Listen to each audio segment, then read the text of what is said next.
This channel does not promote any violent, harmful, or illegal activities. All content provided by this channel is meant for an educational purpose only. এবার আসি মুর্শিদাবাদের হুমায়ুন কবিরের দিকে। তিনি দু জায়গা থেকে লড়ছেন। এবার তিনি বলছেন নওদা আর রেজিনগর দুটো বিধানসভা কেন্দ্র থেকে হুমায়ুন কবির এবার লড়াই করবেন।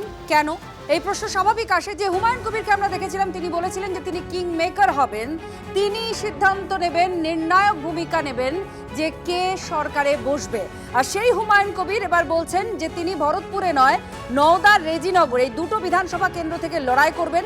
আর উল্লেখযোগ্য বিষয়, বহরমপুরে অধীর চৌধুরী যদি দাঁড়ায় তাহলে সব রকম ভাবে আম জনতা উন্নয়ন পার্টি মানে তার দল সাহায্য করবে, এমনটাই বলছেন। প্রার্থী তালিকা আজকে প্রকাশ করেছেন তিনি। শোনাব।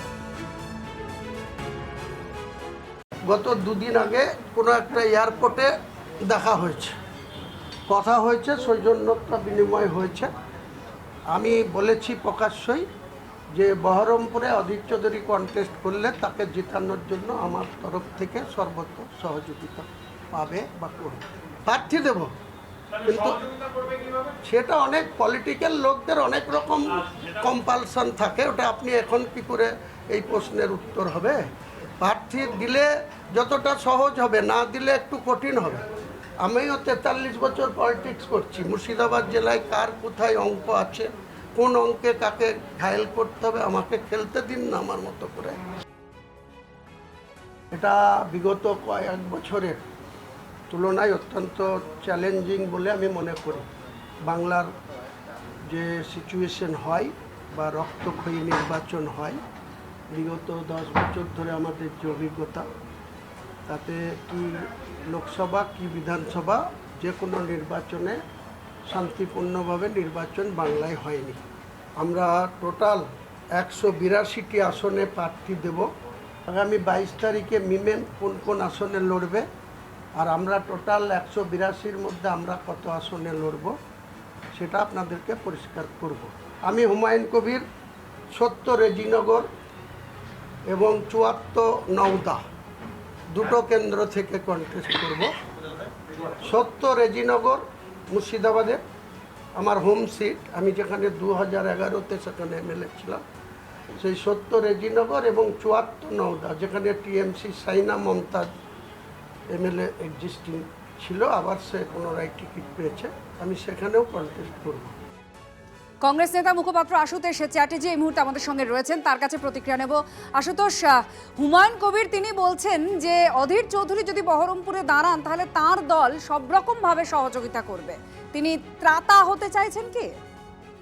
দেখুন, কে দাঁড়াবে বহরমপুরে সেটা তো এখনো আমাদের মানে তালিকা প্রকাশ হয়নি, তাই এখন থেকেই আমরা বলতে পারবো না যে কে বহরমপুরে দাঁড়াবে।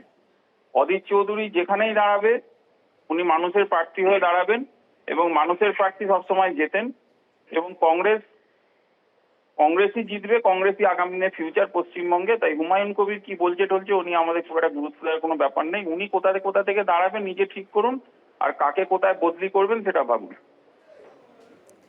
ধন্যবাদ। আশুতোষ চ্যাটার্জি কংগ্রেস নেতার প্রতিক্রিয়া শুনছিলেন। গত দুদিন আগে কোনো একটা এয়ারপোর্টে দেখা হয়েছে, কথা হয়েছে, সৌজন্যতা বিনিময় হয়েছে। আমি বলেছি প্রকাশ্যই যে বহরমপুরে অধীর চৌধুরী কন্টেস্ট করলে তাকে জেতানোর জন্য আমার তরফ থেকে সর্বোচ্চ সহযোগিতা পাবে বা করবে, প্রার্থী দেব। কিন্তু সেটা অনেক পলিটিক্যাল লোকদের অনেক রকম কম্পালশন থাকে, ওটা আপনি এখন কি করে এই প্রশ্নের উত্তর হবে? প্রার্থী দিলে যতটা সহজ হবে, না দিলে একটু কঠিন হবে। আমিও 43 বছর পলিটিক্স করছি। মুর্শিদাবাদ জেলায় কার কোথায় অঙ্ক আছে, কোন অঙ্কে কাকে ঘায়েল করতে হবে, আমাকে খেলতে দিন না আমার মতো করে। জয়প্রকাশ মজুমদার তৃণমূল কংগ্রেস নেতা এই মুহূর্তে আমাদের সঙ্গে রয়েছেন। জয়প্রকাশ বাবু, হুমায়ুন কবির বলছেন বহরমপুর থেকে অধীর চৌধুরী দাঁড়ালে পরে সব রকম ভাবে তিনি সাহায্য করবেন, তার মতো তাকে খেলতে দিতে হবে, এটা তিনি বলছেন, হুমায়ুন কবির বলছেন। আপনার প্রতিক্রিয়া? দেখুন, এইটাই তো হচ্ছে মানুষের সঙ্গে প্রতারণা, মানুষকে ভুল বোঝানো। এইটা মাথায় রাখতে হবে। হুমায়ুন কবির যেটা বলছেন সেটা তো পরিষ্কার পরিচ্ছন্ন রাজনীতি নয়। তিনি বলছেন অনেক রকম কলা কৌশল করতে হবে। অধীর চৌধুরীকে সাহায্য করব, অধীর চৌধুরীকে কিভাবে করব আমাকে খেলতে দিন, অনেক কলা কৌশল করব, অনেকদিন রাজনীতি করছি, সমস্তটা মানুষের সামনে স্বচ্ছতা বাদ রেখে পেছনের খেলা। সুতরাং এই রাজনীতিটা পশ্চিমবঙ্গের মানুষ পছন্দ করে না। পশ্চিমবঙ্গের মানুষ চায় দুধ এবং জল আলাদা করে দেখতে, ওই মেশানোর প্রক্রিয়াতে নেই পশ্চিমবঙ্গের মানুষ। হুমায়ুন কবির যা করবেন পরিষ্কার বলুন, অধীরবাবু কি করবেন পরিষ্কার বলুন, কে সঙ্গে আছে কে বিপক্ষে আছে, কার হয়ে লড়ছেন, বিজেপির হয়ে লড়ছেন দুজনেই মনে হচ্ছে, বিজেপির পক্ষে লড়ছেন, অধীরবাবুই বলুন হুমায়ুন বাবুই বলুন, বিজেপির স্টুজ হয়ে গেছেন তো, প্রতিভু, বিজেপির টাকায় তারা সমস্ত কিছু এই সব কলা কৌশল করছেন। সুতরাং বাংলায় এদের জায়গা নেই। ধন্যবাদ জয়প্রকাশ বাবু আপনার প্রতিক্রিয়ার জন্য। গত দুদিন আগে কোনো একটা এয়ারপোর্টে দেখা হয়েছে, কথা হয়েছে, সৌজন্যতা বিনিময় হয়েছে। আমি বলেছি প্রকাশ্যই যে বহরমপুরে অধীর চৌধুরী কন্টেস্ট করলে তাকে জেতানোর জন্য আমার তরফ থেকে সর্বোচ্চ সহযোগিতা পাবে বা করবে, প্রার্থী দেব। কিন্তু সেটা অনেক পলিটিক্যাল লোকদের অনেক রকম কম্পালশন থাকে, ওটা আপনি এখন কি করে এই প্রশ্নের উত্তর হবে?